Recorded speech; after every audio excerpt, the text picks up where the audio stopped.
हाँ, तो आज हम चैप्टर 2 पढ़ेंगे 9th क्लास का, जो कि is matter around us pure है। Second chapter is matter around us pure.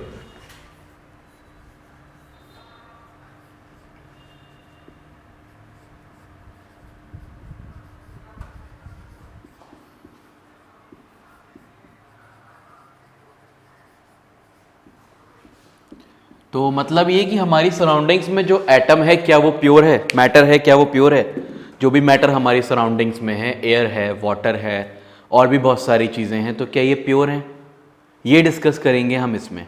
ठीक है, तो सबसे पहले तो हमें प्योर सब्सटेंस की डेफिनेशन पता होनी चाहिए।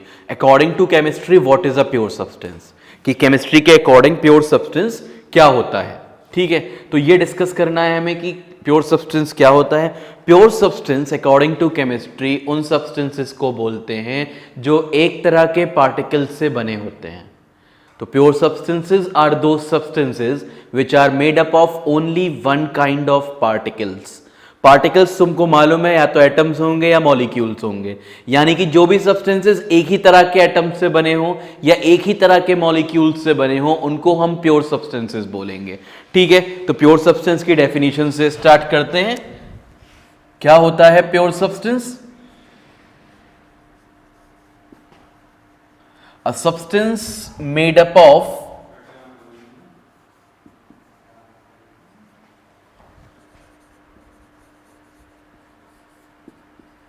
only one kind of particles.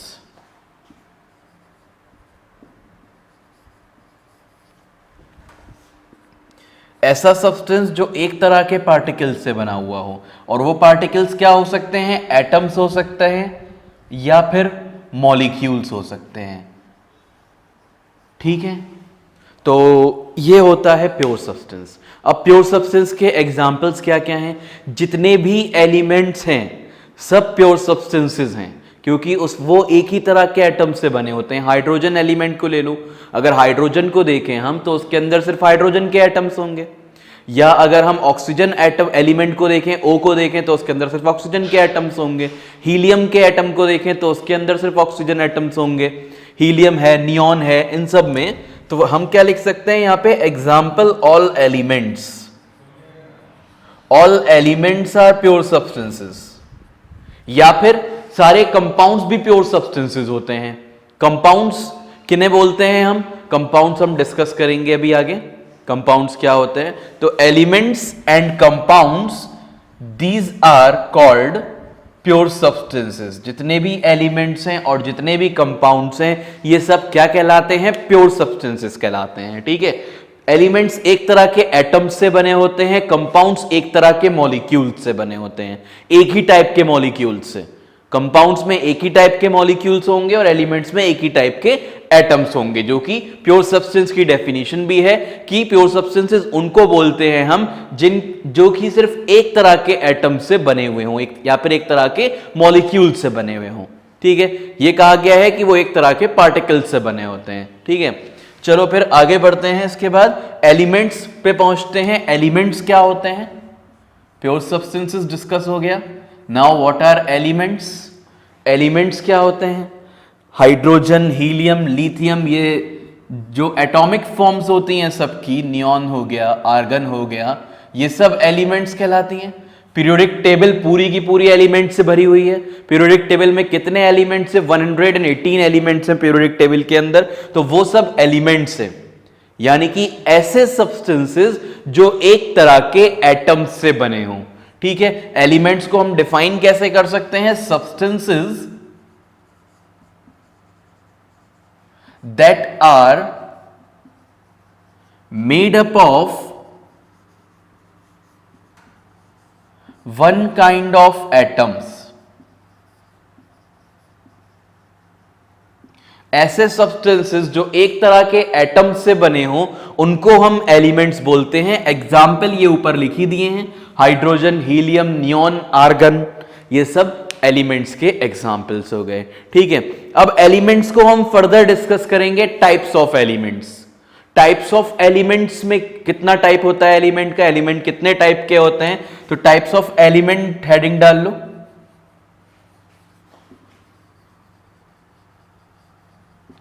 तो एलिमेंट्स को 3 टाइप्स में बांटा गया। अगर पीरियोडिक टेबल को भी तुम लोग देखो तो वो भी 3 टाइप्स के एलिमेंट से बनी हुई है। कौन कौन से 3 टाइप्स के एलिमेंट से? Metals, non metals and metalloids. Metals से, नॉन मेटल्स से और मेटेलॉइड्स से। ठीक है, तो एलिमेंट के टाइप्स कौन कौन से होते हैं? Metals, non metals and metalloids.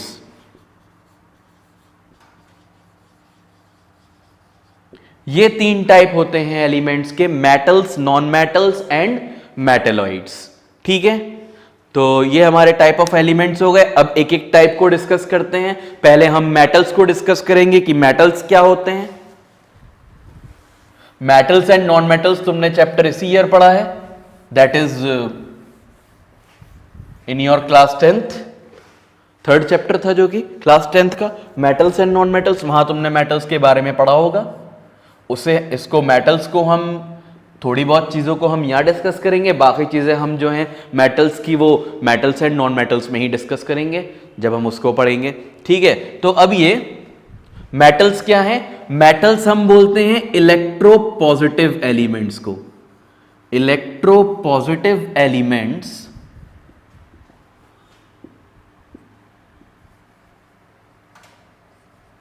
Are called metals. तो इलेक्ट्रोपॉजिटिव एलिमेंट्स जो होते हैं वो मेटल्स कहलाते हैं। इलेक्ट्रोपॉजिटिव का क्या मतलब है? इलेक्ट्रोपॉजिटिव का मतलब है जो एलिमेंट पॉजिटिव चार्ज एक्वायर करेगा वो मेटल कहलाएगा। जो भी एलिमेंट पॉजिटिव चार्ज एक्वायर करेगा वो मेटल कहलाएगा। जैसे कि हम बात करते हैं सोडियम की, सोडियम इसका एग्जाम्पल हो जाएगा। Na से हम डिनोट करते हैं सोडियम को। Sodium can be an example of metal. Sodium का जो एटॉमिक नंबर है वो 11 होता है ना? हमने पढ़ा है कि इसके पास 11 इलेक्ट्रॉन्स होते हैं और इसकी इलेक्ट्रॉनिक कॉन्फ़िगरेशन 281 होती है। ये हम डिस्कस कर चुके हैं और चैप्टर्स में कि इसकी इलेक्ट्रॉनिक कॉन्फ़िगरेशन 281 होती है सोडियम की। तो ये क्या करता है? लास्ट शेल में 8 इलेक्ट्रॉन रखने के लिए 1 इलेक्ट्रॉन लूज कर देता है और 1 इलेक्ट्रॉन लूज करने के बाद ये बन जाता है Na+। तो इस पे कैसा चार्ज आया? Positive charge. ऐसे ही मैग्नीशियम को हमने डिस्कस करा था। मैग्नीशियम के ऊपर कैसा चार्ज आता है? मैग्नीशियम का एटॉमिक नंबर होता है 12 and it has 12 electrons. 282 electronic configuration होती है इसकी और ये 2 इलेक्ट्रॉन लूज कर देता है क्योंकि इसकी लास्ट शेल में 2 इलेक्ट्रॉन है। 8 करने के लिए लास्ट शेल में 8 इलेक्ट्रॉन पाने के लिए ये क्या करेगा? 2 इलेक्ट्रॉन्स को लूज कर देगा। तो ये इसके पास बचेंगे 10 इलेक्ट्रॉन्स और ये बन जाएगा Mg2+। तो मैग्नीशियम भी एक मेटल है, सोडियम भी एक मेटल है। यहां से हमें पता चलता है कि ये दोनों ही इलेक्ट्रोपॉजिटिव हैं, मतलब दोनों ही पॉजिटिव चार्ज एक्वायर करते हैं इलेक्ट्रॉन लूज करने के बाद।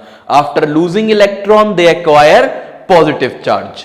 ठीक है, तो मेटल्स क्या होते हैं? इलेक्ट्रोपॉजिटिव एलिमेंट्स को हम मेटल्स बोलते हैं। इसके बाद हम डिस्कस करेंगे फिजिकल प्रॉपर्टीज ऑफ मेटल्स को। जो ये चैप्टर है इस मैटर अराउंड अस प्योर, इसमें फिजिकल प्रॉपर्टीज दे रखी हैं मेटल्स की। केमिकल प्रॉपर्टीज को हम डिस्कस करेंगे 10th चैप्टर में।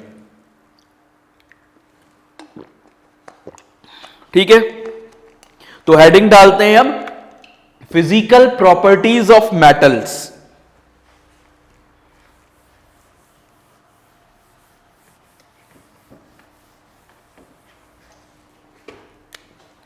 फिजिकल प्रॉपर्टीज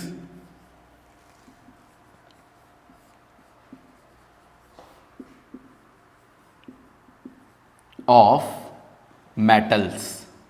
मेटल की फिजिकल प्रॉपर्टीज क्या होती हैं? ठीक है, तो पहली फिजिकल प्रॉपर्टी की अगर हम बात करें तो मेटल्स मैलिएबल होते हैं। Metals are malleable. Metals are malleable. Malleable का क्या मतलब है? मेटल्स मैलिएबल होते हैं, इसका क्या मतलब है? मेटल्स मैलिएबल होते हैं इसका यह मतलब है कि मेटल्स को हम थिन शीट्स में कन्वर्ट कर सकते हैं। ठीक है, पतली सी परत बना सकते हैं हम मेटल्स की। तो metals are malleable, that is they can be converted, they can be converted into thin sheets। तो मेटल्स को हम थिन शीट्स में कन्वर्ट कर सकते हैं। मेटल्स की ये प्रॉपर्टी है। मेटल्स की क्या प्रॉपर्टी है कि वो मैलिएबल होते हैं, वो थिन शीट्स में कन्वर्ट हो सकते हैं। जैसे तुम लोगों ने एल्यूमिनियम फॉइल देखी होगी, एल्यूमिनियम फॉइल इसका एक एग्जाम्पल है। Al लिख दिया है मैंने एल्यूमिनियम को। एल्यूमिनियम फॉइल या फिर गोल्ड फॉइल जो रदरफोर्ड ने यूज करी थी अपने एक्सपेरिमेंट में, वो भी हम लिख सकते हैं। गोल्ड फॉइल भी एक एग्जाम्पल हो जाएगा, सिल्वर फॉइल भी एग्जाम्पल हो जाएगा। ये सब क्या है? ये सब मेटल की थिन शीट्स हैं। मेटल्स को शीट्स में कन्वर्ट किया जा सकता है, यहां से ये प्रूफ होता है। अब हम सेकेंड प्रॉपर्टी डिस्कस करेंगे कि metals are ductile.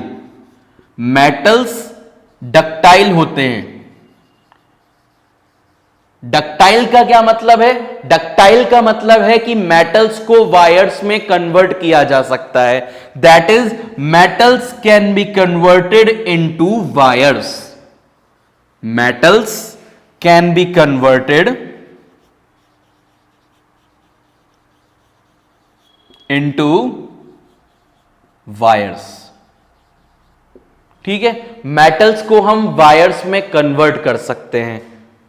WIRES, wires, तार को बोलते हैं वायर्स, पता ही होगा तुम लोगों को। ठीक है, हमने क्या क्या कॉपर के वायर्स देखे हैं, एल्यूमिनियम के भी वायर्स देखे हैं। इलेक्ट्रिसिटी जो सप्लाई होती है पूरे सिटी में, वो एल्यूमिनियम वायर्स के थ्रू होती है। ये जो बाहर जो वायर्स जाते हुए दिख रहे हैं ब्लैक इंसुलेशन के नीचे, ये कैसे हैं? ये एल्यूमिनियम के हैं। और घर में जो वायरिंग होती है वो कैसी होती है? कॉपर की होती है। अगर हम उनका इंसुलेशन हटा के देखें तो अंदर से कॉपर निकलेगा।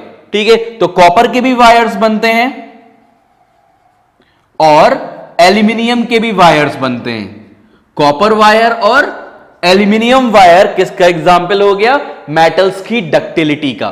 क्या एक्सप्लेन कर रहा है कि मेटल्स डक्टाइल होते हैं। ठीक है, मेटल्स को हम वायर्स में कन्वर्ट कर सकते हैं। तीसरी प्रॉपर्टी पे आते हैं, थर्ड प्रॉपर्टी पे।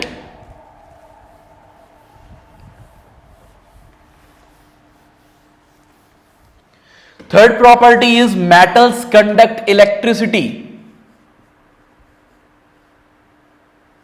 मेटल्स इलेक्ट्रिसिटी कंडक्ट कर सकते हैं। ये तो अभी हमने डिस्कस करा ही, कॉपर एक मेटल है। ठीक है, और कॉपर इलेक्ट्रिसिटी कंडक्ट करता है। ठीक, कॉपर एक मेटल है और वो इलेक्ट्रिसिटी कंडक्ट कर रहा है। यहां से हम कह सकते हैं कि मेटल्स इलेक्ट्रिसिटी कंडक्ट करते हैं। अब मेटल्स इलेक्ट्रिसिटी कंडक्ट क्यों करते हैं? मेटल्स इलेक्ट्रिसिटी कंडक्ट करते हैं due to the presence of free electrons. Free electrons की प्रेजेंस होने की वजह से, उनके अंदर फ्री इलेक्ट्रॉन्स होते हैं, इसीलिए वो इलेक्ट्रिसिटी कंडक्ट करते हैं। इलेक्ट्रॉन सबके पास हैं, इलेक्ट्रॉन प्लास्टिक के पास भी हैं, लेकिन उसके अंदर जो इलेक्ट्रॉन्स है वो न्यूक्लियस से बाउंडेड हैं, वो न्यूक्लियस के अराउंड रिवॉल्व कर रहे हैं। जितने भी नॉन कंडक्टर होते हैं इलेक्ट्रिसिटी के या मेटल्स जो नहीं होते, उनके अंदर जो इलेक्ट्रॉन्स होते हैं वो सब न्यूक्लियस के अराउंड बाउंडेड होते हैं, वो फ्री नहीं होते। लेकिन मेटल्स में कुछ ऐसे इलेक्ट्रॉन्स भी होते हैं जो फ्री होते हैं। ठीक है, उन फ्री इलेक्ट्रॉन्स की वजह से मेटल्स इलेक्ट्रिसिटी कंडक्ट करते हैं। तो हम लिखेंगे due to the presence of free electrons.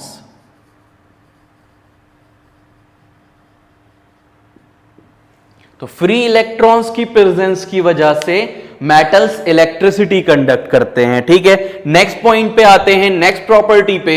Metals are good conductors of heat. Metals are good conductor of heat. ये हीट भी अच्छे से कंडक्ट करते हैं। मेटल्स अच्छे कंडक्टर होते हैं हीट के। Then next property, metals are sonorous.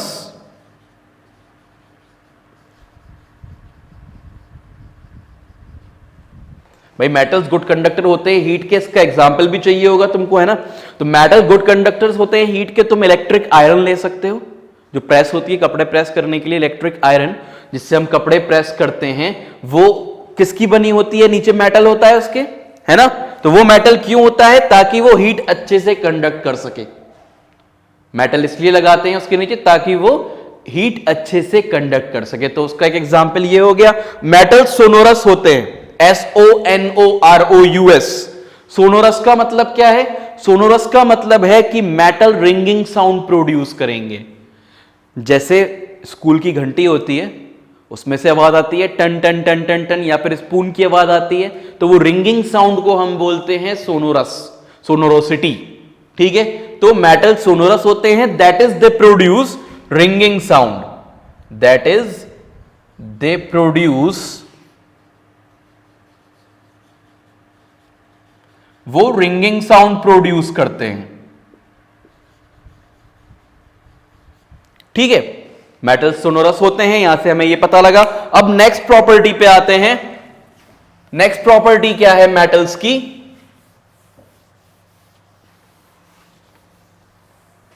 Next property है कि मेटल्स लस्टरस होते हैं। Metals are lustrous. लस्टरस का मतलब होता है shiny. Metals are lustrous, LUSTUROUS, that is they have shiny appearance। Gold या सिल्वर को ही देख लो, कितना ज्यादा शाइनी अपीयरेंस होता है उनका, गोल्ड और सिल्वर का। तो they have shiny appearance. Lustrous का मतलब क्या हो गया कि उनका अपीयरेंस कैसा होता है, शाइनी होता है। ठीक है, तो वो शाइनी अपीयरेंस देते हैं। उसके बाद मेटल्स लस्टरस हो गए, मेटल्स सोनोरस हो गए। Metals have high tensile strength. Metals have high tensile strength. Metals की टेंसाइल स्ट्रेंथ बहुत ज्यादा होती है। टेंसाइल स्ट्रेंथ का क्या मतलब है, टेंसाइल स्ट्रेंथ का मतलब है लोड को झेलने की क्षमता। ठीक है, लोड झेल सकने की क्षमता क्या कहलाती है, टेंसाइल स्ट्रेंथ कहलाती है। जो बड़े बड़े ब्रिजेस होते हैं, छत होती हैं, ये सब सीलिंग्स, घरों की सीलिंग्स, घरों की छतें कैसे बनती हैं, सब लोहे से बनती हैं, आयरन से, आयरन बार्स से बनती हैं। क्योंकि आयरन बहुत ज्यादा, आयरन की टेंसाइल स्ट्रेंथ बहुत ज्यादा होती है। ज्यादातर मेटल्स की टेंसाइल स्ट्रेंथ बहुत ज्यादा होती है। एल्यूमिनियम की भी टेंसाइल स्ट्रेंथ बहुत होती है। ठीक है, तो metals have high tensile strength, वो लोड को झेल सकते हैं। ठीक है, तो ये मेटल्स की प्रॉपर्टीज हैं। क्या क्या थी, metals are malleable, metals are ductile. दूसरी मेटल्स डक्टाइल होते हैं, पहला मेटल्स मैलिएबल होते हैं, मेटल्स इलेक्ट्रिसिटी कंडक्ट करते हैं, मेटल हीट कंडक्ट करते हैं, मेटल सोनोरस होते हैं, मेटल लस्टरस होते हैं, मेटल की टेंसाइल स्ट्रेंथ बहुत ज्यादा होती है। इसके बाद और भी चीजें हैं कि metals are generally hard, metals generally hard होते हैं, metals are generally hard, metals hard होते हैं। जितने ही मेटल्स देखे होंगे सब हार्ड देखे होंगे, except sodium and potassium, except sodium and potassium. Sodium और पोटेशियम इतने सॉफ्ट होते हैं कि we can cut them through a knife, हम उन्हें नाइफ से कट कर सकते हैं, सोडियम और पोटेशियम को। ये एक्सेप्शन जरूर याद रखना, वो तुमसे पूछ सकते हैं कौन से ऐसे मेटल्स हैं जो सॉफ्ट होते हैं। क्वेश्चन ये आ सकता है, नेम टू सॉफ्ट मेटल्स। ठीक है, तो मेटल्स जो है वो कौन से मेटल्स सॉफ्ट होते हैं, सोडियम एंड पोटेशियम। बाकी सारे मेटल्स हार्ड होंगे जनरली, एक्सेप्ट किसके, सोडियम और पोटेशियम के। ठीक है, नेक्स्ट प्रॉपर्टी पे आते हैं। इसके बाद नेक्स्ट प्रॉपर्टी क्या है, मेटल्स जनरली हार्ड होने के बाद मेटल्स जो हैं वो जनरली सॉलिड होते हैं रूम टेम्परेचर पे। सारे के सारे मेटल्स कैसे होते हैं, metals are solid at room temperature. ठीक है, तो हम नेक्स्ट प्रॉपर्टी क्या लिख सकते हैं कि metals are solid at room temperature.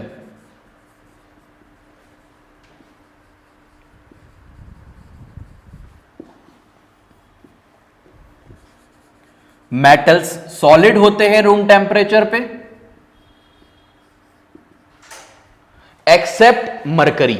Mercury एक ऐसा मेटल है जो रूम टेम्परेचर पे लिक्विड होता है। ठीक है, तो हम यहां लिख सकते हैं except mercury. Liquid at room temperature.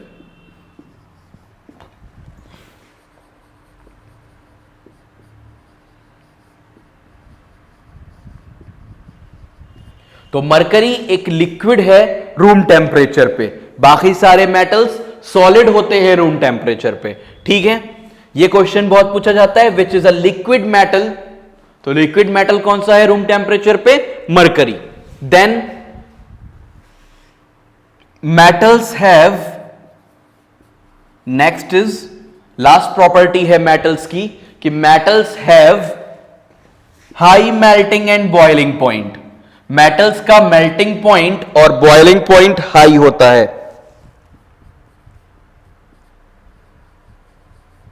एमपीबीपी melting point boiling point को लिख रहा हूं मैं। ठीक है, तो मेटल्स का मेल्टिंग पॉइंट और बॉइलिंग पॉइंट हाई होता है एक्सेप्ट दो मेटल्स के, एक्सेप्ट सीजियम एंड गैलियम। ठीक है, सीजियम और गैलियम ऐसे मेटल्स हैं जिनका मेल्टिंग पॉइंट 50 डिग्री सेल्सियस से भी कम होता है। अब यहां पे एक क्वेश्चन सुन लो, एक क्वेश्चन आ चुका है 11th एंट्रेंस में इन्हीं प्रॉपर्टीज के ऊपर। ये प्रॉपर्टीज तुम्हारी कंप्लीट हो गई हैं और ये एक्सेप्शंस जो मैंने बताई, जहां जहां बताई कि ये मेटल्स जनरली हार्ड होते हैं सिवाय सोडियम पोटेशियम के, ये याद रखना बहुत जरूरी है। मेटल्स सॉलिड होते हैं रूम टेम्परेचर पे सिवाय मरकरी के, ये याद रखना बहुत जरूरी है। और सीजियम और गैलियम के अलावा सारे मेटल्स का मेल्टिंग पॉइंट हाई होता है, ये भी बहुत इंपॉर्टेंट है। ठीक है, जो भी एक्सेप्शंस है सब बहुत इंपॉर्टेंट है।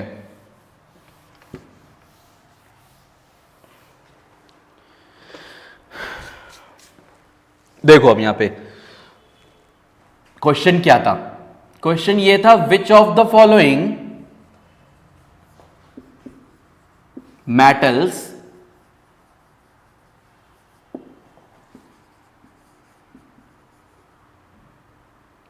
is are liquid above 50 degree Celsius. 50 degree Celsius से ऊपर कौन सा मेटल लिक्विड स्टेट में रहेगा, यह पूछा गया था। ऑप्शन था मरकरी और पहला ही ऑप्शन मरकरी था। मरकरी तो लिक्विड होता है, सबने सोचा मरकरी लिक्विड होता है, टिक कर देते हैं, लेकिन वहां लिखा था अबव 50 डिग्री सेल्सियस और ऑप्शन में दो और चीजें थी, सीजियम एंड सी ऑप्शन था गैलियम और डी ऑप्शन था ऑल ऑफ दीज। तो ये सभी के सभी लिक्विड स्टेट में रहेंगे अबव 50 डिग्री सेल्सियस। मरकरी तो होता ही लिक्विड स्टेट में है रूम टेम्परेचर पे भी। सीजियम भी तुम्हारा लिक्विड स्टेट में रहेगा 50 डिग्री सेल्सियस से ऊपर, क्योंकि उसका मेल्टिंग पॉइंट 50 से कम होता है। गैलियम का भी 50 से कम होता है, तो वो भी लिक्विड स्टेट में रहेगा। ये हो गए प्रॉपर्टीज ऑफ मेटल्स। अब हम डिस्कस करेंगे प्रॉपर्टीज ऑफ नॉन मेटल्स को। ठीक है, next is properties of non metals. बल्कि हमने नॉन मेटल्स भी डिस्कस नहीं करा है, पहले नॉन मेटल्स को डिस्कस कर लेते हैं। What are non metals? अभी मेटल्स डिस्कस हो रहे थे। मेटल्स क्या थे? मेटल्स थे इलेक्ट्रोपॉजिटिव एलिमेंट, जो कि इलेक्ट्रोपॉजिटिव बनते हैं इलेक्ट्रॉन लूज करके। मेटल्स क्या थे? इलेक्ट्रोपॉजिटिव एलिमेंट, जो कि इलेक्ट्रोपॉजिटिव बनते हैं इलेक्ट्रॉन को लूज करके। अब हम बात करेंगे नॉन मेटल्स की। These are electronegative elements. ये होते हैं electronegative elements. These are electronegative elements. तो नॉन मेटल्स कैसे होते हैं?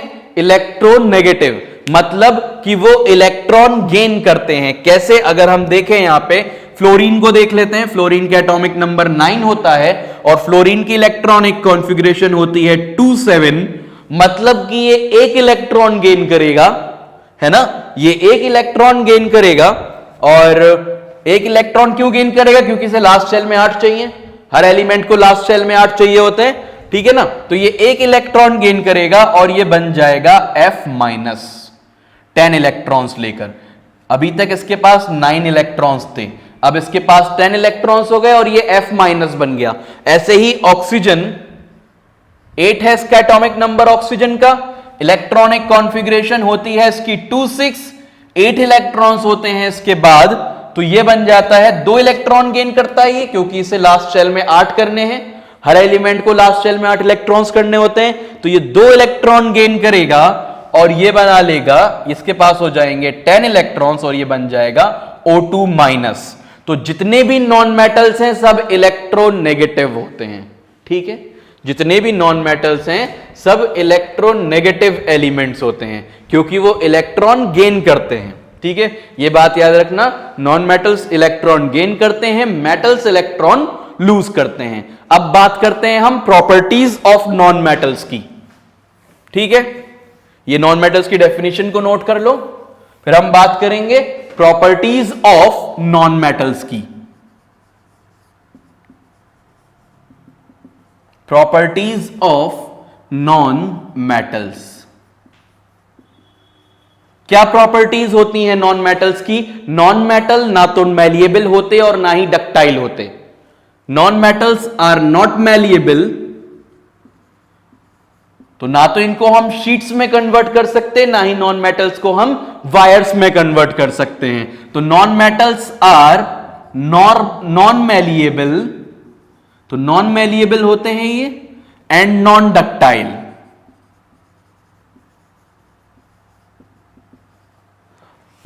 दूसरी property, they do not conduct electricity.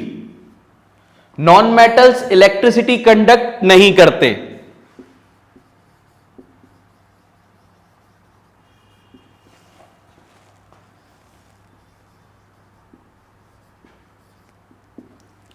Accept किसके? कार्बन के। ग्रेफाइट की फॉर्म में जो कार्बन होता है वो, एक्सेप्ट ग्रेफाइट, GRAPHITE। ग्रेफाइट क्या है? एक कार्बन की फॉर्म है, ठीक है, a form of carbon. Graphite एक कार्बन की फॉर्म है, कार्बन एक नॉन मेटल है, तो ग्रेफाइट इलेक्ट्रिसिटी कंडक्ट करता है, बाकी कोई और नॉन मेटल इलेक्ट्रिसिटी कंडक्ट नहीं करता, ठीक है।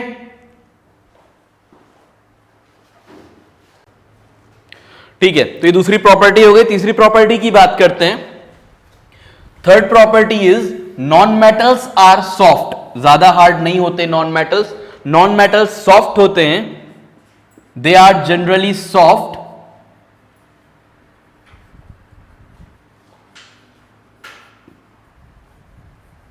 Accept diamond. डायमंड के अलावा सारे नॉन मेटल्स सॉफ्ट होते हैं। डायमंड भी एक कार्बन की फॉर्म है, a form of carbon. Diamond जो है एक कार्बन की फॉर्म है और ये हार्डेस्ट सब्सटेंस है अब तक का, ठीक है। तो हार्डेस्ट सब्सटेंस है डायमंड। तो हम ये कह रहे थे कि नॉन मेटल्स सारे सॉफ्ट होते हैं, बट डायमंड सॉफ्ट नहीं है, वो हार्ड होता है। वैसे अब और भी सब्सटेंसेस डिस्कवर हो गए हैं जो डायमंड से ज्यादा हार्ड हैं, ठीक है, उन पे स्टडी चल रही है, लेकिन बुक्स में ये लिखा हुआ है अभी भी कि डायमंड हार्डेस्ट सब्सटेंस नोन है, ठीक है, सबसे ज्यादा हार्ड सब्सटेंस डायमंड होता है, ठीक। तो ये हो गया हमारा, they are generally soft. Next property होगी दे कैन बी सॉलिड्स। ये सॉलिड्स भी हो सकते हैं, नॉन मेटल सॉलिड्स भी हो सकते हैं, जैसे example sulphur and phosphorus. Sulphur और फॉस्फोरस सॉलिड नॉन मेटल्स के एग्जाम्पल हो गए। दे can B liquids. Non metals liquid भी हो सकते हैं, सिर्फ एक ही एग्जाम्पल है लिक्विड नॉन मेटल का, वो है ब्रोमीन। तो मेटल जो लिक्विड होता है वो मरकरी होता है और नॉन मेटल जो लिक्विड होता है वो ब्रोमीन होता है। पूरी पीरियोडिक टेबल में दो ही एलिमेंट ऐसे हैं जो लिक्विड स्टेट में हैं, एक मरकरी और एक ब्रोमीन। मरकरी मेटल लिक्विड है, ये नॉन मेटलिक लिक्विड है। ठीक है, यहां तक क्लियर हो गया। और they can be gases too, ये गैसेस भी हो सकते हैं। कौन कौन सी गैसेस हैं? हीलियम हो गई, नियॉन है, आर्गन है, एटसेट्रा। ये सब क्या है? नॉन मेटेलिक गैसेस हैं। ठीक है, ये सब गैसेस स्टेट में आ गए नॉन मेटल्स। तो नॉन मेटल्स हमारे सॉलिड्स भी हो सकते हैं, लिक्विड्स भी हो सकते हैं और गैसियस भी हो सकते हैं। ठीक है, और इनकी टेंसाइल स्ट्रेंथ भी कोई इतनी ज्यादा नहीं होती है। टेंसाइल स्ट्रेंथ के बारे में हमने जैसे बात करी थी, तो वो भी इतनी हाई नहीं होती है। और डेंसिटी के बारे में अगर बात करें तो नॉन मेटल्स की डेंसिटी भी मेटल्स से कम होती है। तो ये हो गई प्रॉपर्टीज नॉन मेटल्स की। और मेटल्स की प्रॉपर्टीज हम पहले से ही डिस्कस कर चुके हैं। अच्छा, एक पॉइंट और लिख लो, वो वहीं पे बताना था मुझे कि नॉन मेलिएबल, नॉन डक्टाइल और नॉन मेलिएबल होते हैं। नॉन मेटल्स जो हैं वो नॉन मेलिएबल और नॉन डक्टाइल होते हैं। तो एक और इसमें ये लिख लो, दे आर ब्रिटल। ये रह गया था, दे आर ब्रिटल। ब्रिटल का मतलब क्या है? ब्रिटल का मतलब है कि वो पीसेस में ब्रेक हो सकते हैं। That is they can be broken into, they can be broken into pieces.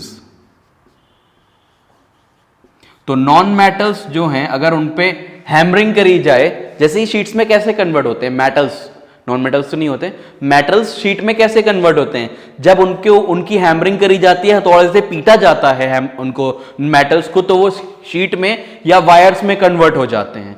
लेकिन अगर तुम इसी तरह से नॉन मेटल को हथौड़े से पीटोगे तो वो पीसेस में ब्रेक हो जाएगा या पाउडर फॉर्म में आ जाएगा। ठीक है, पाउडर फॉर्म में आ जाएगा या फिर पीसेस में ब्रेक हो जाएगा। इसलिए हम कह सकते हैं कि नॉन मेटल्स ब्रिटल होते हैं।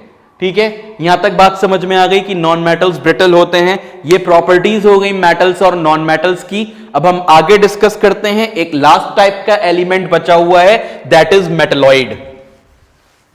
मेटेलॉइड्स क्या होते हैं? अब मेटेलॉइड्स ऐसे एलिमेंट्स हैं जिनके अंदर मेटल्स और नॉन मेटल्स दोनों की प्रॉपर्टीज होती हैं। ऐसे एलिमेंट्स जो मेटल्स की भी प्रॉपर्टी एक्वायर करते हो और नॉन मेटल्स की प्रॉपर्टी भी एक्वायर करते हो। ठीक है, they can behave as metals as well as non metals, और we can say they have properties of both metals and non metals.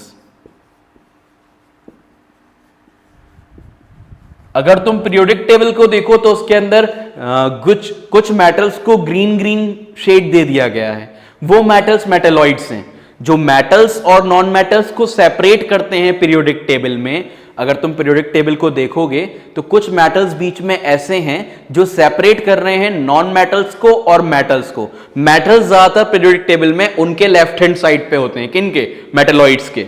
Metalloids के लेफ्ट हैंड साइड पे मेटल्स होते हैं अगर पीरियोडिक टेबल को देखो, और मेटेलॉइड्स के राइट हैंड साइड पे नॉन मेटल्स होते हैं। ठीक है, तो मेटेलॉइड्स क्या काम करते हैं? मेटल्स और नॉन मेटल्स को सेपरेट करने का काम करते हैं इन पीरियोडिक टेबल।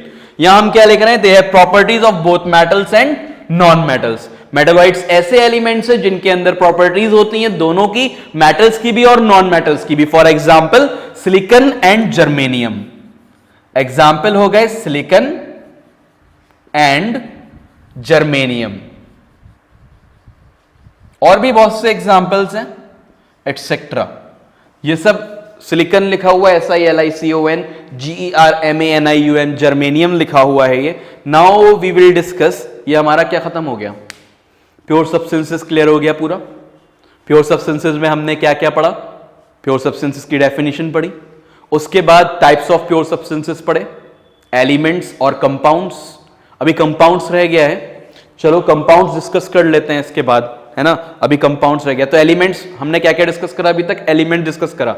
एलिमेंट्स में क्या था? एलिमेंट्स के टाइप्स थे, जो कि मेटल्स भी होते हैं, नॉन मेटल्स भी होते हैं, मेटेलॉइड्स भी होते हैं। ये सब क्या हैं? एलिमेंट्स के टाइप्स है। ठीक है, टाइप्स ऑफ एलिमेंट्स हैं ये सब, metals, non metals and metalloids. ठीक है, अब हम बात करेंगे कंपाउंड्स की। एलिमेंट्स क्लियर हो गया है, कंपाउंड्स की बात करते हैं।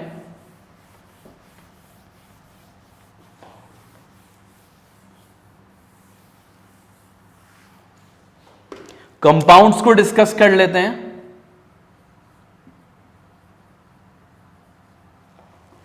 कंपाउंड्स क्या होते हैं, ठीक है। तो कंपाउंड्स होते हैं जब हम एक से ज्यादा सब्सटेंसेस को केमिकली मिक्स करते हैं। एक से ज्यादा सब्सटेंस, दो सब्सटेंसेस को या दो से ज्यादा सब्सटेंसेस को जब हम केमिकली मिक्स करते हैं तो कंपाउंड्स फॉर्म होते हैं। जैसे हाइड्रोजन और ऑक्सीजन को अगर केमिकली रिएक्ट करा जाएगा, उनके बीच केमिकल रिएक्शन कराया जाएगा तो वो हमें कंपाउंड दे देंगे वाटर, ठीक है। तो these are formed by chemical reactions of different substances.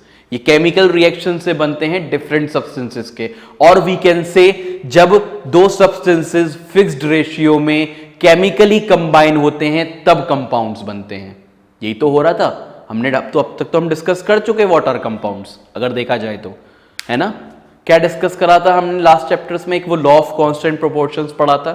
तो लॉ ऑफ कांस्टेंट प्रोपोर्शंस में क्या था कि कंपाउंड्स में रेशियो फिक्स रहता है, जिन जिन कंपोनेंट से वो बने होते हैं उनका रेशियो फिक्स होता है, ठीक है। यहां पे हमने एक और बात पढ़ ली कि एक तो फिक्स रेशियो हो गया, ठीक है, फिक्स कंपोजिशन हो गई उनकी, और दूसरी बात है कि वो केमिकली रिएक्ट होके फिर कंपाउंड बनाते हैं, है ना। तो substances formed by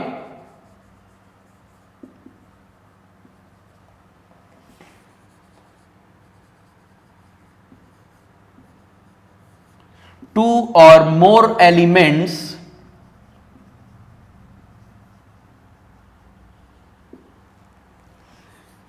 chemically combined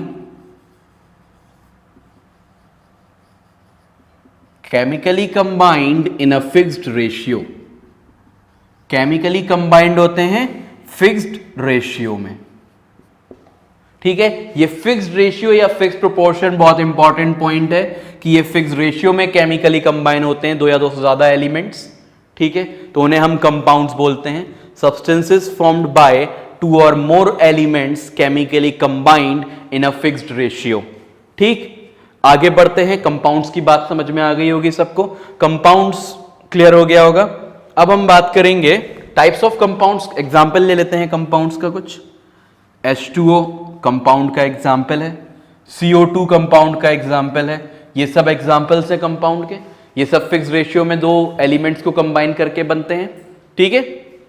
इसके बाद तो ये तुम्हारा प्योर सब्सटेंसेस पूरा खत्म हो गया, ठीक है। प्योर सब्सटेंस, अभी मैं टाइप्स ऑफ कंपाउंड्स कह रहा था, उसकी जरूरत नहीं है। तो अब प्योर सब्सटेंसेस हमारा खत्म हो गया। अब हम बात करेंगे मिक्सचर्स की, या फिर we can say impure substances की। ये हो गए प्योर सब्सटेंसेस। अब हम बात करेंगे इम्प्योर सब्सटेंसेस यानी कि मिक्सचर्स। मिक्सचर्स जो होते हैं वो केमिस्ट्री के अकॉर्डिंग इम्प्योर होते हैं। क्यों? क्योंकि वो दो से ज्यादा कंपोनेंट से बने होते हैं, या ये कह लो एक से ज्यादा कंपोनेंट से बने होते हैं। अभी तक हमने क्या पढ़ा था कि सब्सटेंसेस, प्योर सब्सटेंसेस पढ़ा था, वो सब्सटेंसेस होते हैं जो एक तरह के पार्टिकल से बने हो। लेकिन मिक्सचर्स एक तरह के पार्टिकल से नहीं बने होते, वो एक से ज्यादा टाइप ऑफ पार्टिकल से बने होते हैं, ठीक है। तो मिक्सचर्स की बात करते हैं अब। Now we will discuss mixtures.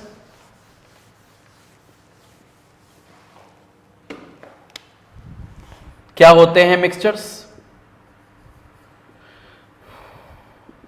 ये भी फॉर्म होते हैं दो या दो से ज्यादा सब्सटेंसेस को मिलाकर, पर वो केमिकली कंबाइंड नहीं होते, ना ही किसी फिक्स रेशियो में कंबाइंड होते, ठीक है। Mixtures these are formed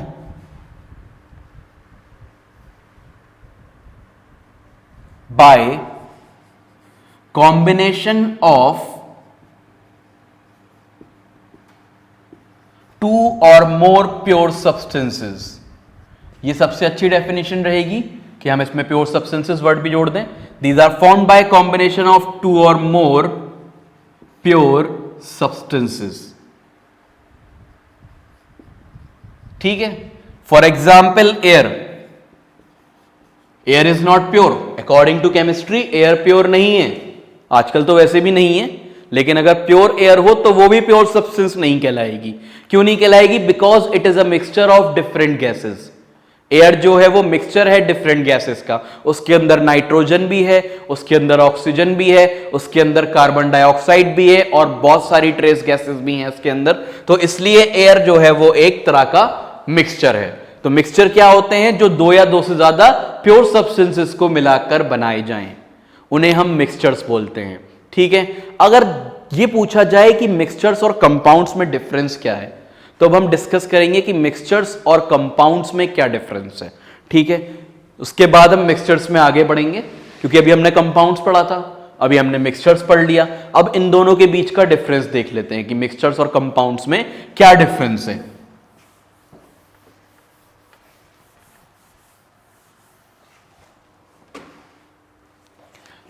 difference between mixtures and compounds. Mixtures और कंपाउंड्स के बीच का डिफरेंस क्या है? ठीक है, एक लाइन ड्रॉ करो, जैसे हम लिखते हैं मिक्सचर्स और किसी भी दो चीजों के डिफरेंसेस को वैसे ही लिखेंगे, मिक्सचर्स और ये हो गए compounds.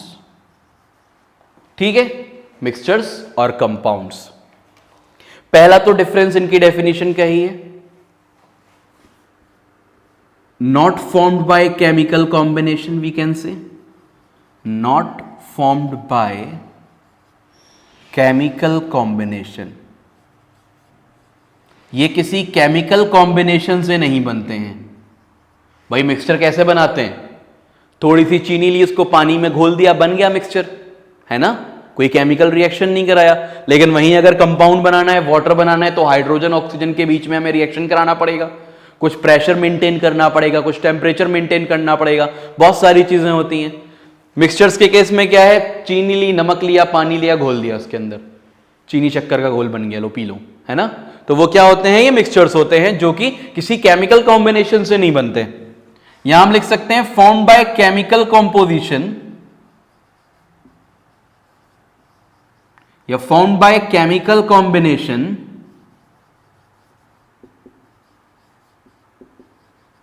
Of two or more elements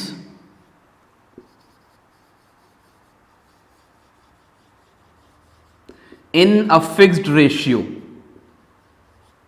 fixed ratio में दो या दो से ज्यादा एलिमेंट्स के कॉम्बिनेशन से बनते हैं compounds, formed by chemical combination of two or more elements in a fixed ratio.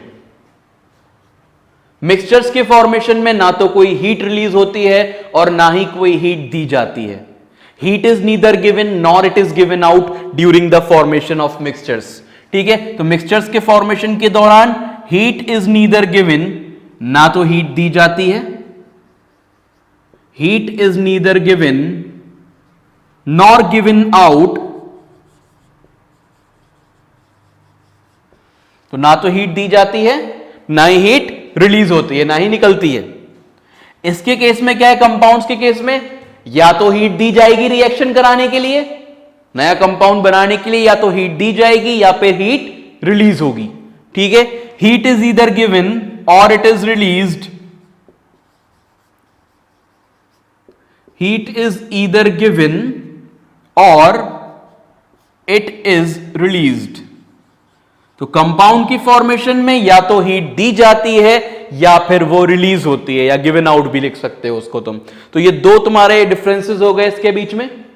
ठीक है, एक और डिफरेंस देखते हैं इसके बाद, इसको रब कर रहा हूं मैं, इतना नोट कर लिया होगा तुम लोग ने। तीसरा डिफरेंस क्या है?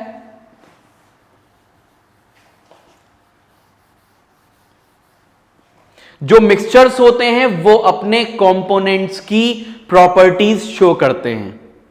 जितने भी मिक्सचर्स हैं वो अपने कंपोनेंट्स की प्रॉपर्टीज को शो करेंगे।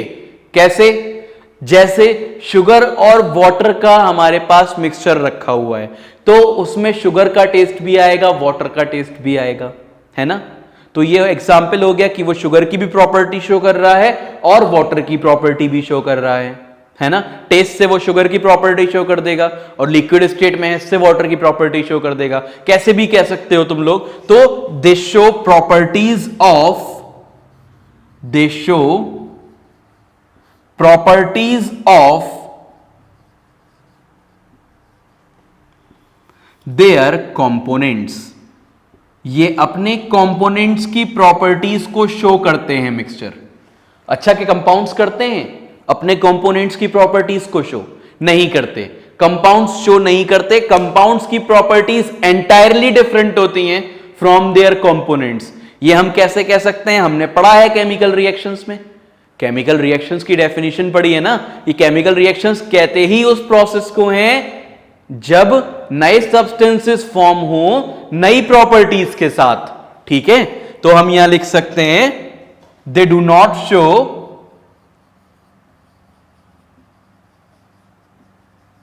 Properties of their components. Components मतलब जिनसे मिलके वो बने हैं। तो कंपाउंड्स अपने कंपोनेंट्स की प्रॉपर्टीज को शो नहीं करते। ठीक है, then fourth property, fourth and last difference क्या है दोनों के बीच में? मिक्सचर्स और कंपाउंड्स के बीच में फोर्थ और लास्ट डिफरेंस देख लेते हैं। मिक्सचर्स को सेपरेट करा जा सकता है उनके कंपोनेंट्स के अंदर, मतलब कि मिक्सचर्स वापस अपने कंपोनेंट्स दे सकते हैं, उनको सेपरेट करा जा सकता है, उनके कंपोनेंट्स को सेपरेट करा जा सकता है बाय फिजिकल मेथड्स। कौन से फिजिकल मेथड्स हैं वो हम फर्दर आगे डिस्कस करेंगे। ठीक है, तो मिक्सचर्स को हम सेपरेट कर सकते हैं। नमक और पानी अगर मिले हुए हैं, कॉमन सॉल्ट और वाटर अगर मिक्सचर है हमारे पास कॉमन सॉल्ट और वाटर का, तो हम उनको अलग अलग कर सकते हैं।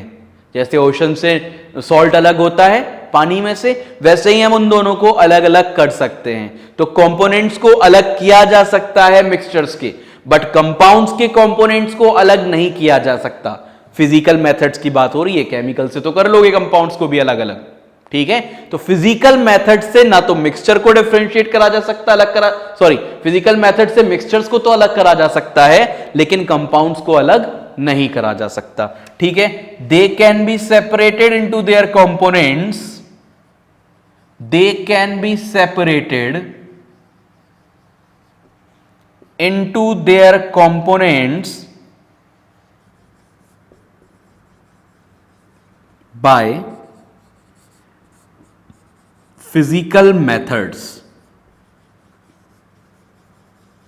और अगर कंपाउंड्स की बात करें तो कंपाउंड्स फिजिकल मेथड से अपने कंपोनेंट्स में सेपरेट नहीं हो सकते। ठीक है, they can not be separated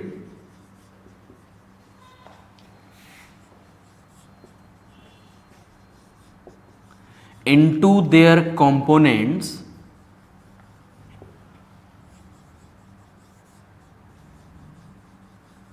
by physical methods.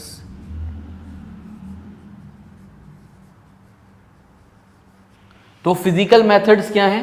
Physical method वो सब्लिमेशन भी हो सकता है, एवापोरेशन भी हो सकता है, और जितने भी हैं हम आगे भी उन्हें डिस्कस भी करेंगे। ठीक है, तो ये हमारा मिक्सचर्स और कंपाउंड्स में डिफरेंस हो गया। मिक्सचर्स और कंपाउंड्स में ये हो गया डिफरेंस। इसके बाद हम बात करते हैं टाइप्स ऑफ मिक्सचर्स की बात करते हैं, क्योंकि मिक्सचर्स ही चल रहा था, है ना। तो टाइप्स ऑफ मिक्सचर्स की बात कर लेते हैं। इसके बाद टाइप्स ऑफ मिक्सचर्स।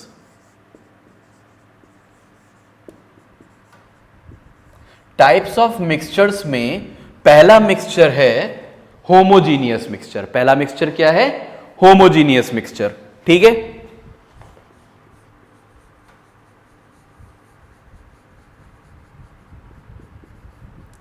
तो ये होमोजीनियस मिक्सचर है। होमोजीनियस मिक्सचर्स क्या होते हैं? होमोजीनियस मिक्सचर्स वो होते हैं जिनमें कॉम्पोजिशन थ्रू आउट सेम रहती है। जैसे इस बॉटल में मैंने शुगर और वाटर का एक मिक्सचर बनाया, है ना। शुगर डाली वाटर के अंदर, उसका मिक्सचर बना दिया। तो जब होमोजीनियस मिक्सचर, जो शुगर और वाटर होते हैं, वो होमोजीनियस मिक्सचर ही फॉर्म करते हैं। ठीक है, अब जो होमोजीनियस मिक्सचर बना है उसमें कॉम्पोजिशन सेम रहने का मतलब यह है कि अगर इस पॉइंट में इतने पार्ट में देखूं मैं, तो 10% शुगर है और 90% वाटर है। फॉर एग्जाम्पल, इतने पार्ट में देखूंगा तो भी 10% शुगर होगी और 90% वाटर होगा, या इतने पार्ट में देखूंगा तो भी 10% शुगर होगी और 90% वाटर होगा। ठीक है ना, तो ये हो गया। अब यहां हम क्या लिख सकते हैं? पहले तो इसकी डेफिनेशन लिख लेते हैं। The mixtures which have same composition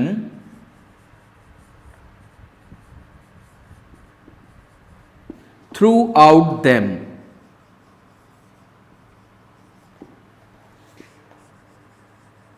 जिनकी कॉम्पोजिशन सेम होती है थ्रू आउट देम, वो कहलाते हैं होमोजीनियस मिक्सचर्स। ठीक है, डायग्राम भी एक छोटा सा ड्रॉ कर सकते हो, जैसे यहाँ पे 30% और 70%, मतलब अगर दो कंपोनेंट से मिलके बना है कोई भी मिक्सचर, तो एक अगर 30 है तो दूसरा 70। अगर तुम कहीं बीच में चेक करो वहां भी 30% 70% कॉम्पोजिशन निकलेगी, कहीं टॉप पे चेक करो तो वहां पे भी 30% 70% निकलेगी।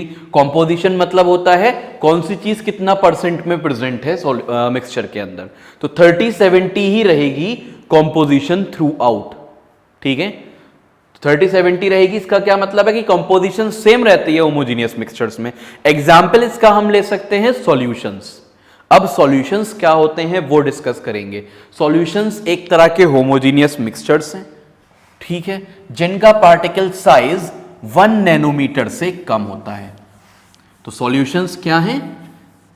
एक तरह के होमोजीनियस मिक्सचर्स हैं जिनका पार्टिकल साइज 1 नैनोमीटर से कम होता है।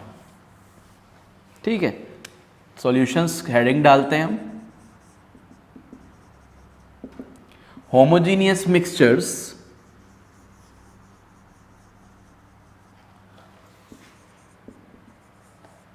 हैविंग पार्टिकल साइज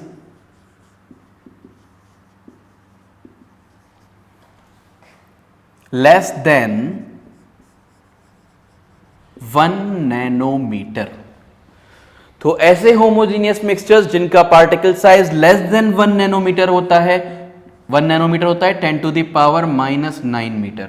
तो जिनका पार्टिकल साइज 1 नैनोमीटर से कम होता है वो सॉल्यूशंस कहलाते हैं, उनको हम सॉल्यूशंस बोलते हैं। अब सॉल्यूशंस बना होता है दो चीजों से, एक सॉल्यूट और एक सॉल्वेंट से। ठीक है, तो सॉल्यूशन के अंदर दो चीजें होती हैं, solute and solvent. Solution is made up of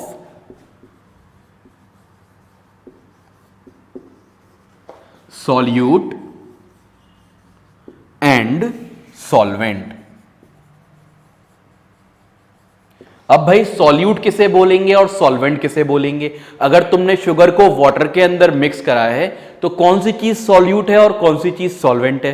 क्या वाटर सॉल्वेंट है, क्या शुगर सॉल्वेंट है, या शुगर सॉल्यूट है या वाटर सॉल्यूट है? ठीक है, तो देखते हैं किसे बोलेंगे हम सॉल्यूट और किसे बोलेंगे सॉल्वेंट। तो उसके लिए हम सॉल्यूट के बारे में कुछ पॉइंट्स लिख लेते हैं और सॉल्वेंट के बारे में कुछ पॉइंट्स लिख लेते हैं। ठीक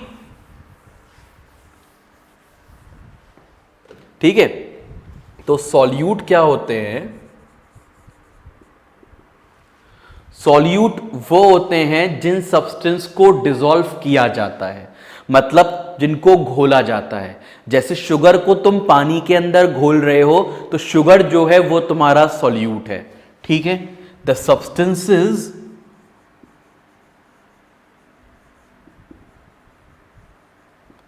which are dissolved, वो सब्सटेंसेस जिन्हें डिसॉल्व किया जाता है। सेकंड क्या इसका पॉइंट हो सकता है? It is present in lesser amount, ये प्रेजेंट होगा लेसर अमाउंट में।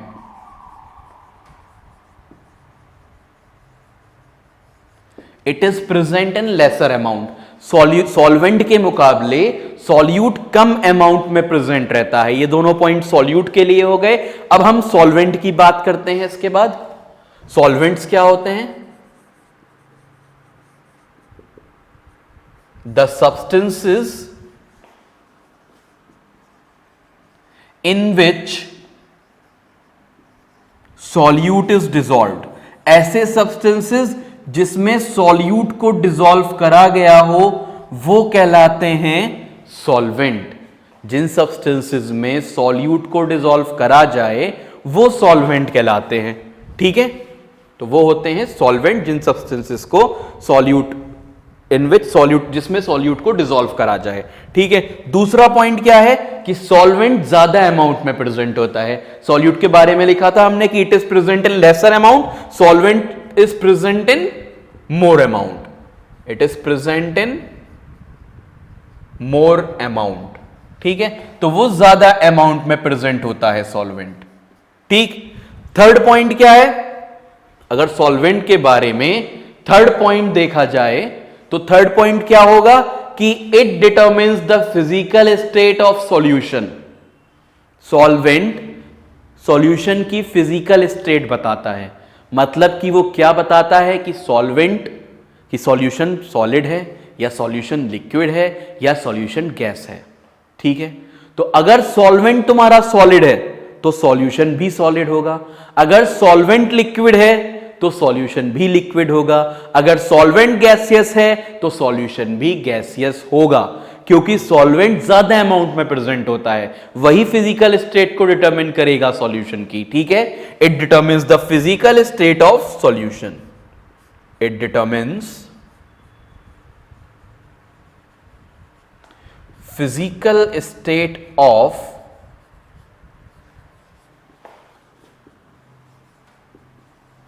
सॉल्यूशन। ठीक है, यहां तक बात समझ में आ गई होगी कि सॉल्यूशन की फिजिकल स्टेट को कौन डिटरमिन करता है, सॉल्वेंट डिटरमिन करता है। ठीक है, आगे बढ़ते हैं फिर। सॉल्यूट सॉल्वेंट हमने डिस्कस कर लिए, now we will discuss properties of solutions. अब हम बात करेंगे सॉल्यूशन की प्रॉपर्टीज की।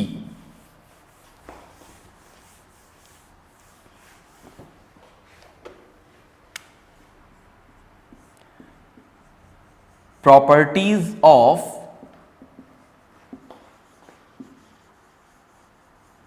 सॉल्यूशंस।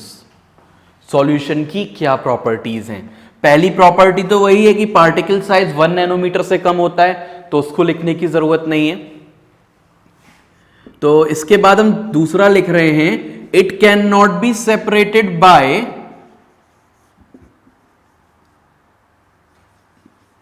फिल्टरेशन।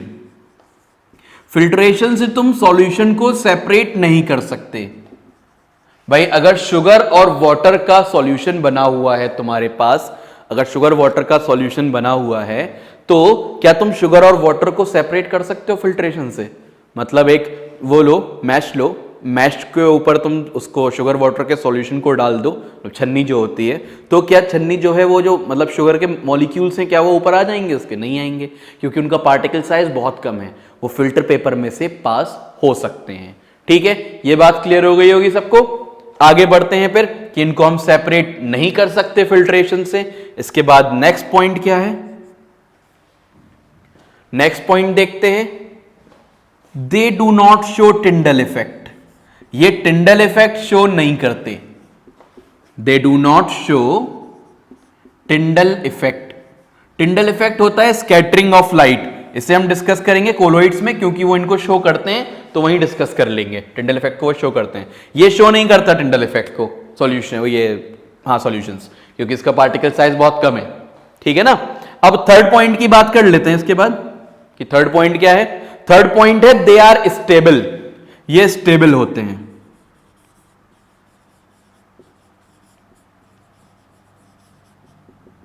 स्टेबल होने का क्या मतलब है? स्टेबल होने का ये मतलब है कि ये इनका जो सॉल्यूट है वो नीचे सेटल नहीं होगा। ठीक है, जैसे तुमने शुगर को पानी के अंदर डिसॉल्व करा है और अच्छे से डिसॉल्व करा, ये नहीं कि बहुत ज्यादा शुगर डाल दी है उसके अंदर, थोड़ी सी जितनी डाली जाती है वो शुगर तुमने अगर उसके अंदर डाल दी है तो डालने के बाद अच्छे से घोल लिया, तो ऐसा नहीं है कि तुम उसे उठा के रखोगी तो शुगर के मॉलिक्यूल्स नीचे बैठ जाएंगे, नीचे सेटल हो जाएंगे। तो सॉल्यूशन में जो सॉल्यूट के मॉलिक्यूल्स हैं वो नीचे सेटल नहीं होते, इसलिए हम कहते हैं कि ये स्टेबल होता है। That is there particles do not settle at bottom, do not settle at bottom. ठीक है, तो नीचे सेटल नहीं होते सॉल्यूशन के पार्टिकल्स। ये बात हो गई सॉल्यूशन की प्रॉपर्टीज की। ठीक है, इसके बाद हम डिस्कस करेंगे कंसंट्रेशन ऑफ सॉल्यूशन। ठीक है, कंसंट्रेशन ऑफ सॉल्यूशन पे क्वेश्चन बहुत आया है एंट्रेंस में। अच्छा, कंसंट्रेशन ऑफ सॉल्यूशन का मतलब क्या है? कंसंट्रेशन ऑफ सॉल्यूशन का मतलब है कितना अमाउंट ऑफ सॉल्यूट प्रेजेंट है सॉल्यूशन के अंदर, क्योंकि सॉल्यूशन सॉल्यूट से ही बनता है। ठीक है, तो अमाउंट ऑफ सॉल्यूट को हम बोलते हैं कंसंट्रेशन। डिफरेंट डिफरेंट पैरामीटर से हम उसको मेजर करते हैं, देखते हैं कैसे कैसे करेंगे। तो नेक्स्ट हेडिंग डाल लो, कंसंट्रेशन ऑफ सॉल्यूशन।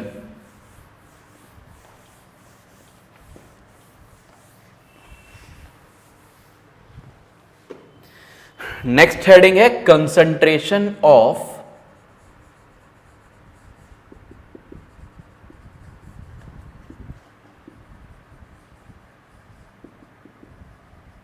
सॉल्यूशंस। ठीक है, अब यहां पे कंसंट्रेशन ऑफ सॉल्यूशन में तुम्हारी बुक में सिर्फ एक दे रखा है, that is mass by mass percent, बल्कि दो हैं, एक वॉल्यूम बाय वॉल्यूम पे, दोनों सेम ही है। तो हम पहला जो पैरामीटर पढ़ेंगे कंसंट्रेशन ऑफ सॉल्यूशन का वो है मास बाय मास परसेंटेज। इस पे क्वेश्चन बहुत आया है, मास बाय मास परसेंटेज पे। ठीक है, कैसे कैलकुलेट करते हैं मास बाय मास परसेंटेज को? कंसंट्रेशन हम कैसे कैलकुलेट करते हैं? इसमें कंसंट्रेशन यहां इक्वल होता है, concentration is equal to mass of solute upon mass of solution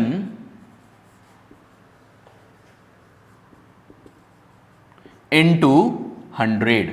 ठीक है, मास ऑफ सॉल्यूट ऊपर रखोगे, मास ऑफ सॉल्यूशन नीचे रखोगे, इनटू 100 कर दोगे। It is the formula of concentration of solutions. इस पे क्वेश्चंस कर लेते हैं, किस तरह के क्वेश्चंस तुम्हारे आए हुए हैं। इसी फॉर्मूले पे बेस्ड क्वेश्चन आए, बहुत ही इजी सा फॉर्मूला है, इस पे बेस्ड क्वेश्चंस बहुत ज्यादा आए हैं।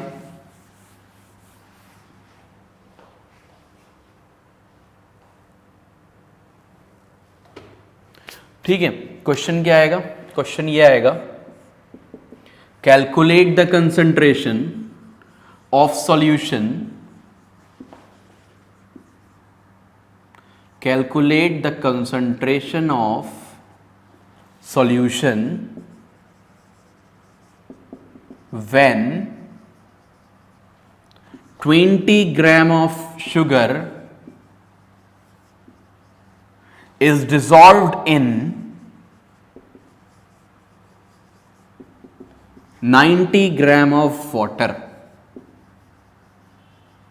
तो अगर 20 ग्राम शुगर को 90 ग्राम वाटर में डिसॉल्व करा गया है तो उसका कंसंट्रेशन कितना होगा, ये कैलकुलेट करवा रहे हैं यहां पे। ठीक है, तो तुम क्या करोगे, तुम अपना फॉर्मूला यूज करोगे कि concentration of solution, concentration is equal to mass of solute, ऊपर मास ऑफ सॉल्यूट रखेंगे, नीचे मास ऑफ सॉल्यूशन रखेंगे, इनटू 100 कर देंगे। ठीक है, mass of solute upon mass of solution into 100। सॉल्यूट का मास कितना दे रखा है यहां पे? सॉल्यूट का मास दे रखा है 20 है ना शुगर का मास। सॉल्यूशन का मास नहीं दे रखा, तो सॉल्यूशन का मास दोनों को जोड़ के आएगा 20 प्लस 90, 20 प्लस 90 इंटू 100। तो यह कितना हो जाएगा? 20 upon 100, 10 into 100,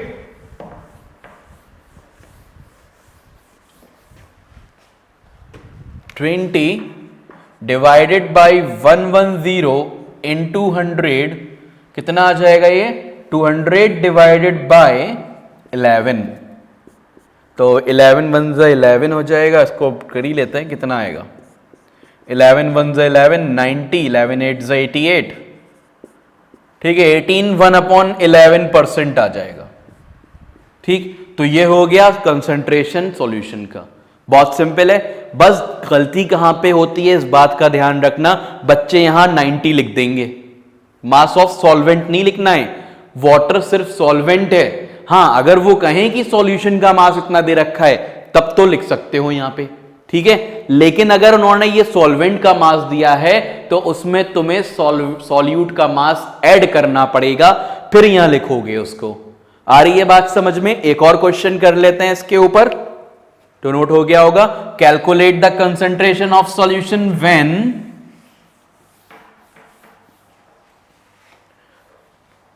10 gram of benzene is dissolved in benzene, BENZENE, is dissolved in 130 grams of toluene, TOULENE। ठीक है, 10 ग्राम बेंजीन को डिसॉल्व करा गया है 130 ग्राम ऑफ टॉलीन में। तुम्हें कैलकुलेट करना है कंसंट्रेशन। कंसंट्रेशन का फॉर्मूला लगाओगे, concentration is equal to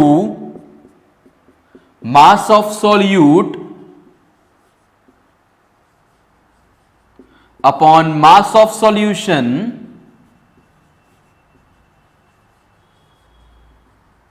into 100। ठीक है, सॉल्यूट का मास कितना है? 10 है।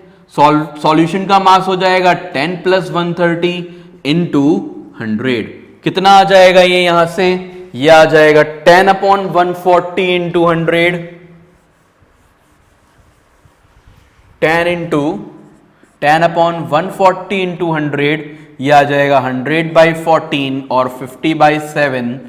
ठीक है, 7 7 जा 49 होता है, तो 7 1/7 आ जाएगा ये परसेंट। ठीक है, तो 7 1/7% आ गया। क्या आ गया 7 1/7%? कंसंट्रेशन। इसे नोट कर लो कंसंट्रेशन को। ठीक, फिर आगे बढ़ते हैं। इसके बाद एक क्वेश्चन और कर लेते हैं, वो थोड़ा सा डिफरेंट है।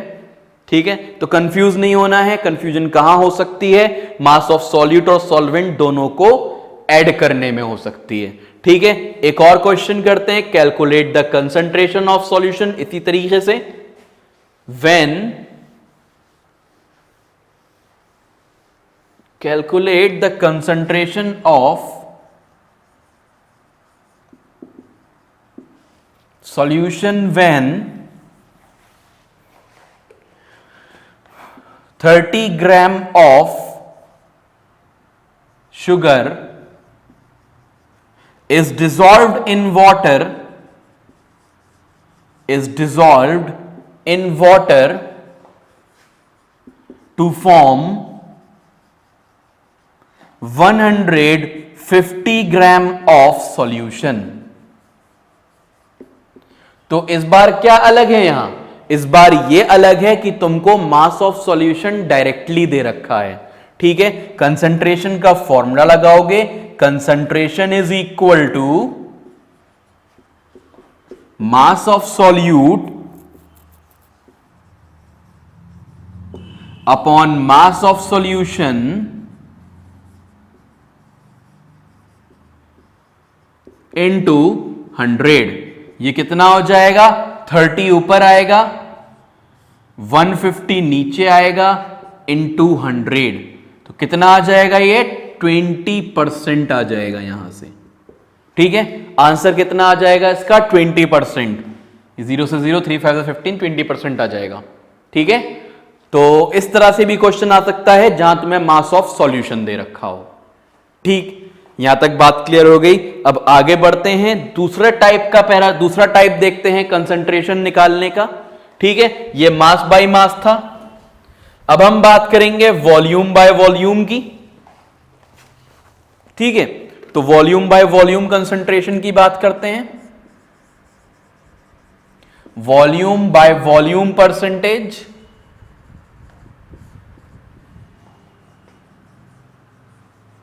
इसमें क्या होता है कि बस मास की जगह पे वॉल्यूम आ जाता है। ठीक, concentration is equal two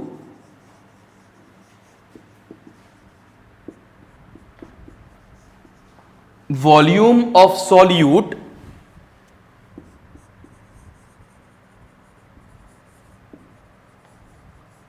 upon volume of solution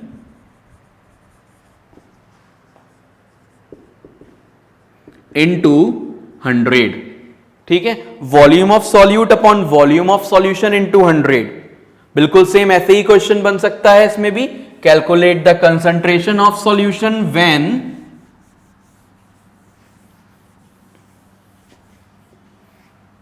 35 ml of ethanol is dissolved in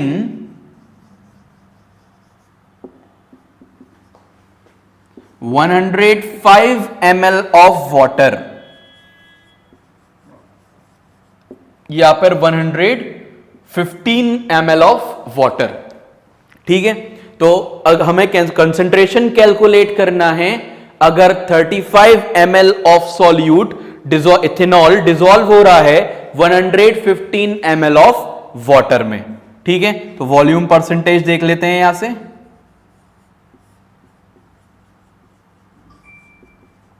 volume percentage equal हो जाएगी volume of solute upon volume of solution into 100। ठीक है, तो इसको हम इधर सॉल्व करते हैं। अब ये कितना हो जाएगा,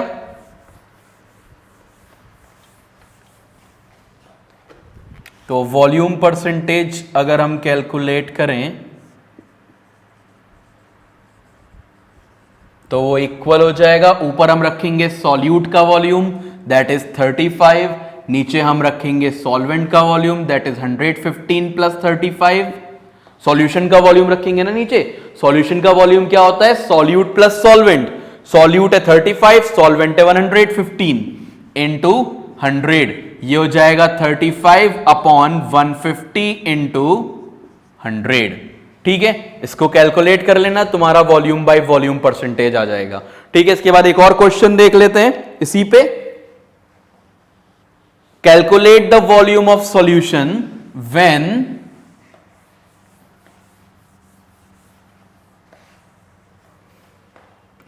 when 20 ml of ethanol is dissolved in water to form 150 ml of solution। तो अब इस केस में क्या है, यहां पे सॉल्यूट की वॉल्यूम भी दे रखी है और सॉल्यूशन की वॉल्यूम भी दे रखी है, तो तुम फॉर्मूला लगाओगे volume of solute upon volume of solution into 100। ठीक है, सॉल्यूट की वॉल्यूम कितनी है या 20 डिवाइडेड बाय 150 इंटू 100। ठीक है, ये कैंसिल आउट हो जाएगा, इससे कितना आएगा ये 200 बाय 15%। इसको कैलकुलेट कर लेना और पॉइंट्स में आंसर आ जाएगा तुम्हारा। तो ये हो गया volume by volume percentage. Next क्या है, इसके बाद देख लेते हैं। नेक्स्ट कंसंट्रेशन यूनिट है हमारा। देखो बात यह है कि एनसीईआरटी में तो यही दोनों दे रखे हैं, लेकिन एक और है जो क्वेश्चन जिसपे अभी लास्ट ईयर या 2 साल पहले एक क्वेश्चन आ गया था, नॉर्मेलिटी और मोलैरिटी पे। ठीक है, तो मोलैरिटी भी पता होनी चाहिए और नॉर्मेलिटी भी पता होनी चाहिए। कभी कभी वो लोग ऊपर निकल जाते हैं, वरना ज्यादातर क्वेश्चन तुम्हारे एनसीईआरटी से ही रहते हैं। पहले तो अपनी एनसीईआरटी क्लियर करना, 1-2 क्वेश्चन ही बाहर जाते हैं हर सब्जेक्ट में। तो खैर उसके लिए देख लेते हैं। ठीक है, molarity,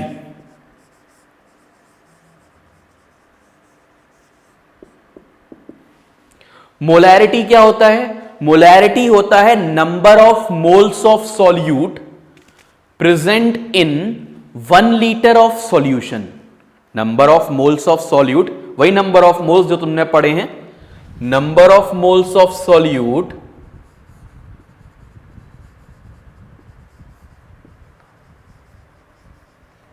present in 1 litre solution. 1 litre solution में कितने सॉल्यूट के मोल्स हैं वो कहलाता है मोलैरिटी। ठीक है, तो मोलैरिटी का फॉर्मूला क्या हो जाएगा, number of moles of solute, number of moles of solute जिसे कि हम n बोलेंगे, divided by volume of solution in litres. ये बात जरूर याद रखनी है कि वॉल्यूम जो है वो लीटर्स में होती है। ठीक है, तो मोलैरिटी इक्वल हो जाएगी n divided by v। n number of moles को कह सकते हैं। अच्छा, एक और चीज, नंबर ऑफ मोल्स को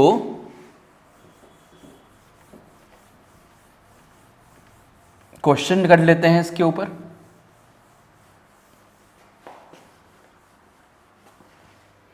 क्या क्वेश्चन आ सकता है, calculate the molarity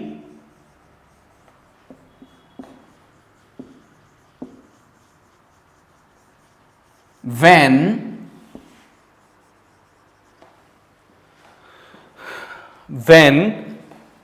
4.9 gram of H2SO4 is dissolved in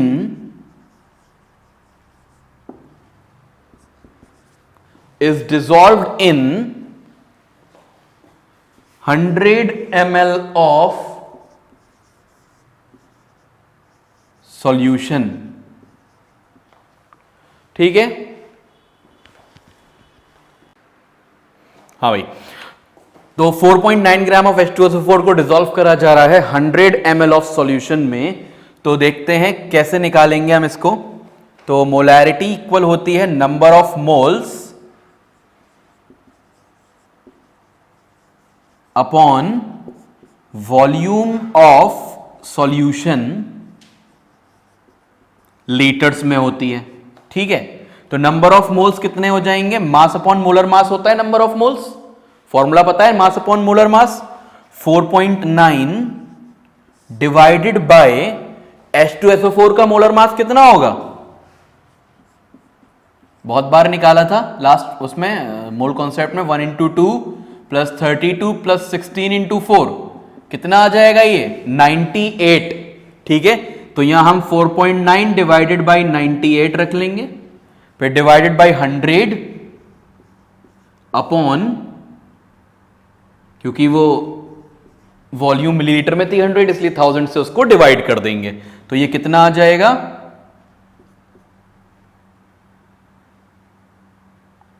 0.05 divided by 0.1, तो ये आ रहा है 5/10 यानी कि 0.5। मैं इसको थोड़ा सा यहां लिख दे रहा हूं, आंसर क्या है तुम्हारा 0.5 मोल पर लीटर या मोल लीटर इनवर्स। तो इस तरह से हम निकालते हैं मोलैरिटी। ठीक है, number of moles divided by volume of solution in litre. Number of moles equal होते हैं मास बाय मोलर मास के, ये मास है, ये मोलर मास है। ठीक है, और ये 100/1000 क्या हो जाएगा, इसका वॉल्यूम हो जाएगा। ठीक, अब ये मोलैरिटी निकल आई। इसी तरह से हम और भी क्वेश्चन कर सकते हैं मोलैरिटी के ऊपर। एक और क्वेश्चन देख लेते हैं मोलैरिटी का।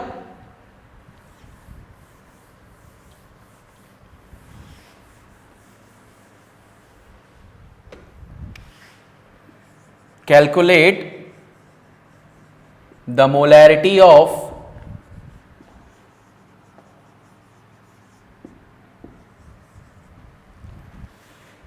a solution when 5.3 gram of Na2CO3 is dissolved to form 2 liters of solution।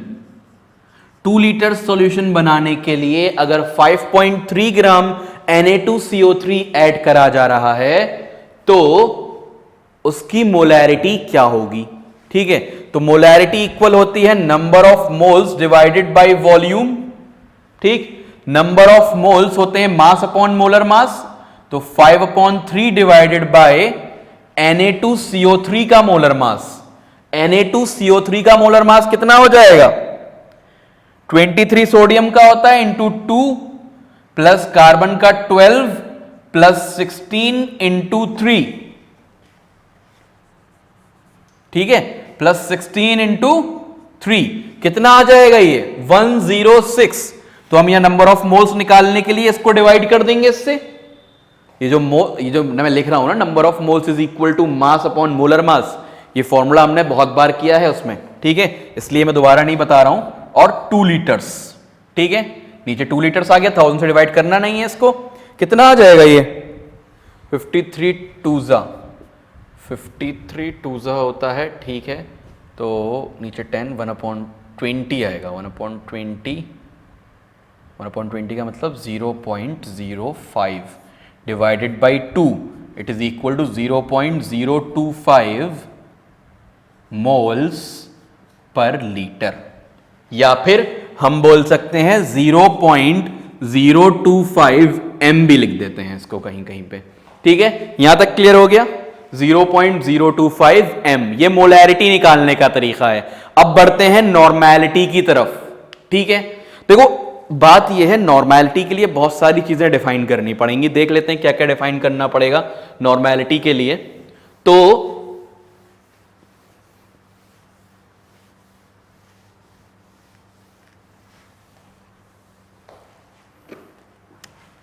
Normality actually equal होती है, नॉर्मैलिटी की डेफिनेशन क्या होती है?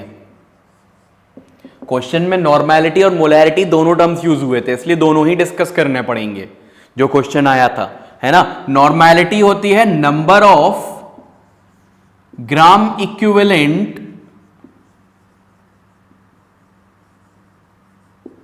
Present in 1 litre of solution, ये होती है नॉर्मैलिटी, ठीक है। अब फॉर्मूला क्या होगा इसका नॉर्मैलिटी का? नॉर्मैलिटी का एन से डिनोट कर रहे हैं नॉर्मैलिटी को, जैसे मोलैरिटी को एम से कर रहे थे, कैपिटल एम से, यहां कैपिटल एन है, तो ये होगा नंबर ऑफ ग्राम इक्विवेलेंट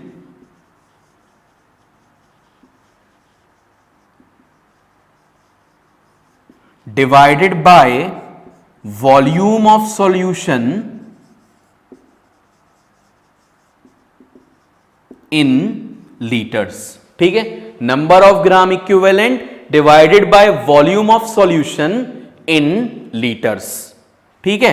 तो अब नंबर ऑफ ग्राम इक्विवेलेंट क्या होते हैं, देखते हैं। नंबर ऑफ ग्राम इक्विवेलेंट क्या होते हैं? नंबर ऑफ मोल्स तो तुम्हें मालूम था, है ना। नंबर ऑफ ग्राम इक्विवेलेंट क्या होते हैं?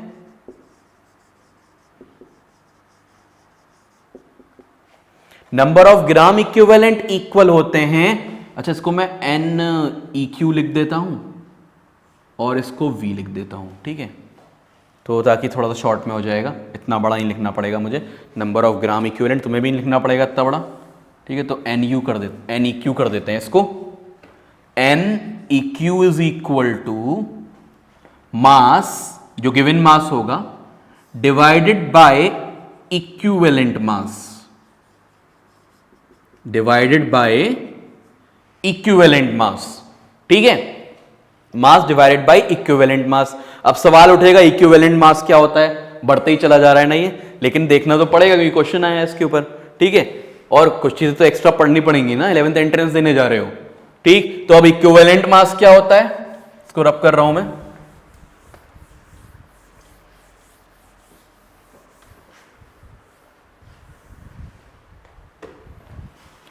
इक्विवेलेंट मास इक्वल होता है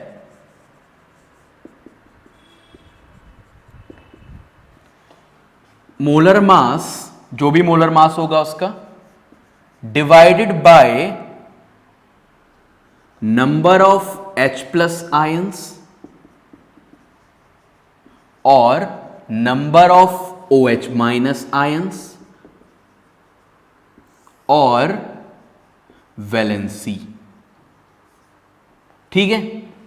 तो ये होता है molar mass divided by number of H+ ions, number of OH- ions या फिर वैलेंसी। और भी बहुत सी चीजें यहां हम लिख सकते हैं, that is change in oxidation number, वो अभी तुम्हारे लेवल पे नहीं है, अभी इतना ऊपर नहीं जाएंगे, वो इतना नहीं पूछेंगे। तो ये हो गया number of OH minus ions और वैलेंसी। इस तरह से निकालते हैं हम इक्विवेलेंट मास को, ठीक है। तो ये हो गई तुम्हारी नॉर्मेलिटी। इस पे क्वेश्चंस हम नेक्स्ट लेक्चर में डिस्कस करेंगे। आज के लिए हम इतना ही रखते हैं, ठीक है।